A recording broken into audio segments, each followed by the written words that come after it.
అయితే దానికి రుజువులు, సూచనలు, ఆనవాళ్ళు బైబిల్లో ఏమైనా ఉన్నాయా అని మనం చూడగలిగితే, ఈ బైబిల్ చరిత్ర, ఆ దినములలో అనేక మంది ఆయనను చూసిన వారు, ఆయనతో సహవాసం చేసిన వారు, ఆయన దగ్గర ఉన్నవారు, ఆయన మాటలు విన్నవారు, ఆయన వెంబడించిన వారు, అనేక మంది చెప్పిన మాటలు మనం చూడగలిగితే, యేసు నిజంగా సజీవుడే.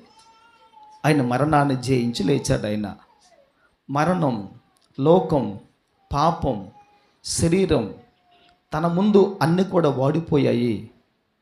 యేసు ప్రభులు వారు మాత్రమే ఆయన జయించిన జయశీలుడిగా ఆయన లేచాడు అని చెప్పటానికి బైబిల్ గ్రంథములో ఎన్నో ఆధారాలు, ఎన్నో ప్రమాణాలు మనం బైబిల్లో మనము చూస్తాం.